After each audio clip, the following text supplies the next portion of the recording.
Nathalie Arthaud est avec nous en plateau. Bonjour. Merci d'être sur BFM TV, porte-parole de Lutte ouvrière. Édouard Philippe prône la fermeté aujourd'hui dans le journal du dimanche. Déterminé, dit-il, à mener la réforme tout en répondant aux inquiétudes. Qu'est-ce que vous lui répondez? Pour vous, seul le retrait de cette réforme des retraites vous satisfera?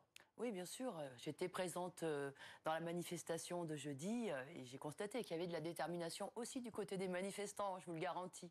Et moi, j'espère que cette grève, elle va bien sûr continuer et s'amplifier à la SNCF, à la RATP, chez les enseignants, dont je suis, hein, et puis qu'elle va se généraliser aussi, y compris au secteur privé, parce que ce qui était notable, et je crois ce qui a fait le succès de cette journée du 5, on l'a vu, je crois, dans les villes moyennes et petites, c'était aussi la présence de cortèges de salariés du privé, de petites entreprises, de grandes entreprises qui ont fait masse dans des villes moyennes. Parce que justement, d'abord, je crois que c'est clair pour tout le monde, ce nouveau calcul de la retraite va faire reculer, va faire baisser les pensions de tous, d'absolument tous. Le fait qu'elles soient comptabilisées sur toute la vie au lieu des 25 meilleures années. Donc je crois qu'il y a cette conscience que nous sommes tous perdants dans cette réforme, tous les salariés du public et du privé. Et puis il y a aussi cette conscience qu'au bout du compte, on est tous dans la même galère et qu'on commence à en avoir marre de bosser toujours plus pour être payé moins parce que, y compris, on rogne des primes, parce que les salaires sont bloqués, d'avoir donc des conditions de travail qui se dégradent. Et ça, c'est un lot commun. C'est un lot commun pour tous les salariés. Donc moi, j'espère qu'on va parvenir effectivement à aller vers un mouvement plus large qui va imposer ce recul au gouvernement. Une mobilisation forte, on a déjà vu une démonstration de force la semaine dernière, mais une mobilisation longue, est-ce que ça ne risque pas de faire basculer l'opinion, justement, qui se sent peut-être prise en otage? On dit ça à chaque grève, mais ce n'est pas vraiment le mot. Par les blocages dans les transports, par les blocages des profs, quotidiennement, qui sont empêchés dans leur quotidien de travailler, par exemple. Moi, je crois que c'est une question de rapport de force. Encore une fois, on voit quand même la fébrilité du côté du gouvernement. Le gouvernement, il est sous pression. Il est sous pression, il a en tête ce qui s'est passé avec les Gilets jaunes, quasiment pendant 1 an. Il sent bien que la colère est là. Il sent bien que la cocotte minute, là, elle est prête à exploser. Parce que, je le redis, c'est pas seulement sur les retraites qu'il y a un mécontentement, une colère profonde. C'est sur ce chômage de masse, sur cette précarité, sur ces petits boulots, ces bas salaires, cette difficulté à vivre au quotidien. Ce qu'on a entendu pendant les Gilets jaunes, vous savez, on ne vit pas en survie. C'est ça qu'on a entendu. Et je peux vous garantir qu'on l'entend aussi de plus en plus maintenant du côté des enseignants, du côté des agents de la RATP ou des cheminots. Parce que, encore une fois, voilà, on a fait reculer tellement les conditions de travail avec les sous-effectifs, la charge de travail, que c'est devenu, encore une fois, le lot commun. Donc, c'est une question de rapport de force. Moi, j'espère que mardi, ce mouvement va s'étendre. Et je suis convaincue que face à un mouvement qui se développe et qui s'élargit, le gouvernement n'aura pas le choix que de remballer son projet, et y compris ça peut se faire très vite. Ça dépend du nombre, effectivement, en manifestation et en grève, mardi et les jours qui suivent. Mais vos solutions, concrètement, pour vous, par rapport au système actuel de retraite, est-ce qu'il est suffisant? Est-ce qu'il est bon? Ou il faut quand même apporter des modifications? Philippe Martinez le conçoit. Il y a des évolutions à apporter à ce système de retraite actuel. Qu'est-ce que vous proposez, vous, concrètement? Alors, bon, si vous parlez du problème du financement, moi, je suis toujours frappée par cette question. Comment fait-on pour financer les retraites? Parce que, vous savez, chaque année, on verse à peu près 53 milliards en dividendes aux actionnaires. On ne se pose jamais la question de savoir comment fait-on pour trouver ces 53 milliards. Vous prenez les salaires des PDG du CAC 40, c'est 300 fois, 400 fois le SMIC. Jamais personne se demande, mais comment fait-on pour trouver l'argent et pour payer ces retraites chapeaux, pour payer finalement cette minorité, la richissime, qui est en train effectivement d'accaparer toutes les richesses. On ne se pose jamais la question. Eh bien, moi, je propose qu'on se pose la question pour eux. C'est-à-dire qu'on se serve précisément dans cet argent-là. Cet argent, il existe.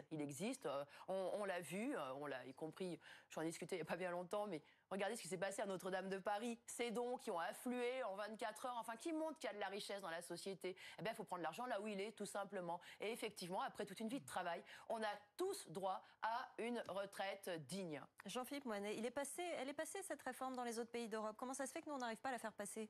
Oui, c'est vrai que d'autres pays d'Europe, les réformes sont passées il y a longtemps déjà, en Allemagne, dans les pays où la concertation sociale se passe mieux qu'en France. Il y a beaucoup de crispations françaises, un esprit révolutionnaire. Il est normal d'ailleurs de voir lutte ouvrière, et c'est totalement logique par rapport à votre engagement depuis longtemps, participer à cette convergence des luttes qu'on a bien vue dans la rue jeudi dernier. Donc on voit bien que cette France contestataire, à la gauche et à la gauche de la gauche, se réunit d'ailleurs dans les rangs des manifestants. Mais la question que j'avais envie de poser à Nathalie Arthaud, c'est un syndicat qui est quand même le premier syndicat français, qui s'appelle la CFDT, qui n'est pas de la droite libérale, vous en conviendrez, souhaite réformer notre système de retraite et est favorable à un système à points. Pourquoi ce syndicat est-il mobilisé depuis longtemps pour cette réforme du système de retraite sur le principe de l'égalité aussi, que la CFDT avance dans ces discussions, y compris l'intégration de la pénibilité dans les métiers, qu'il n'y ait pas des catégories à part, SNCF, RATP qui auraient le monopole de la pénibilité et d'autres métiers qui malheureusement en seraient exclus. Donc la CFDT avance cet argument. Qu'est-ce que vous lui répondez, ce syndicat de gauche? Alors, et puis j'entends, parce que c'est le même argument que le gouvernement, hein. C'est de nous expliquer que c'est l'égalité, qu'il va faire l'égalité avec sa réforme. De la réforme. Non, mais voilà, il nous explique que ça sera une réforme de justice. Mais moi, ce que je réponds, c'est qu'il n'y a pas de justice dans cette société. Je suis désolée, il faut changer la société. Mais il n'y a pas de justice, pourquoi? Non, mais il faut changer la société. Toute votre vie, vous êtes ouvrier. Vous êtes agent, vous êtes gardien, vous êtes agent de sécurité, vous travaillez dans la surveillance, vous êtes mal payé toute votre vie. Eh bien, vous allez avoir une retraite de misère. Voilà. C'est ça la justice. Sur le sujet de la réforme. Quand on nous explique que 1 euro cotisé, c'est 1 euro pour la retraite, je vois pas où est la justice. Excusez-moi, ceux qui vont être au chômage, ils auront une retraite de misère aussi parce que ça ne sera pas cotisé. Donc il faut changer la société. Il faut changer la société, mais surtout déjà là, défendre les intérêts des travailleurs, pas accepter un nouveau recul sur les retraites. Nathalie Arthaud, vous parliez tout à l'heure du public, du privé, le secteur public qui n'est pas le seul à se mettre en grève. Dans le secteur privé, certains comptent bien être dans les rues mardi, même si c'est plus difficile pour certains salariés de prendre la décision. On en reparle juste après avec vous. On va ça avec Guillaume Barqui.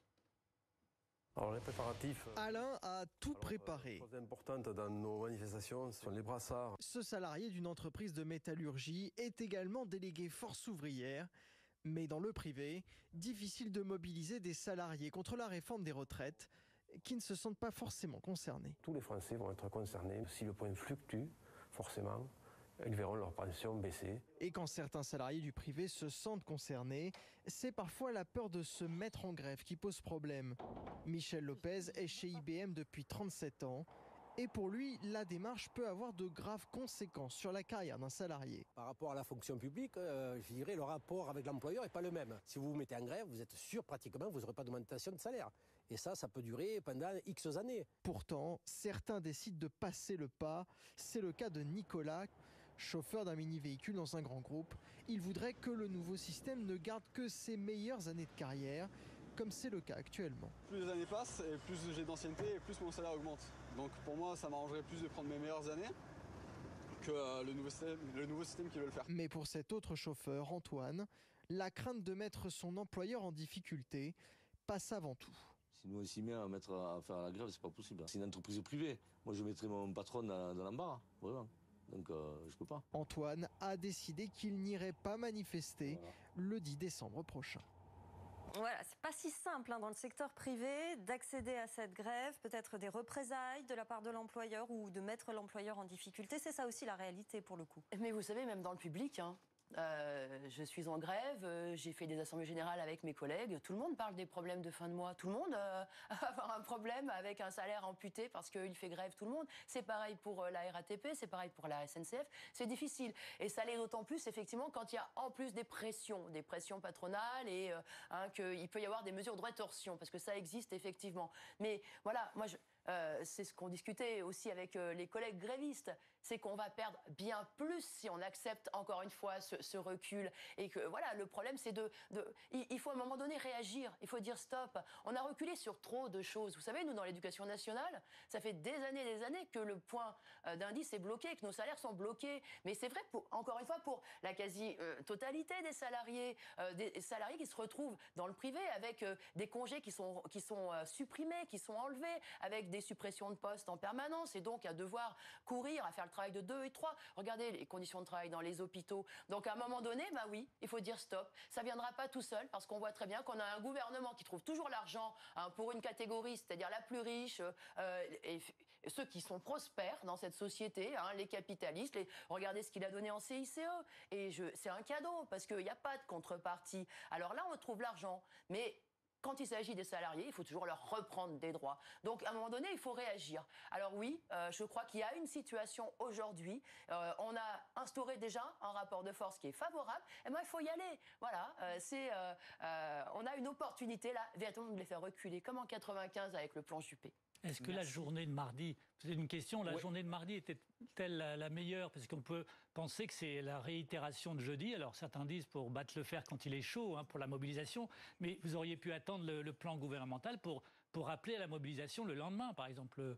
Pourquoi pas jeudi, après la présentation du plan gouvernemental? Non, mais c'est clair que quand on est engagé dans un mouvement, il y a une dynamique, il faut que ça continue, il faut que ça s'élargisse, et nous, c'est notre préoccupation. C'est effectivement de montrer qu'on est là, qu'on lâchera pas, que cette grève, elle est reconductible, et que effectivement, là, il a ouvert la boîte de Pandore, et qu'il se retrouve face à une colère générale.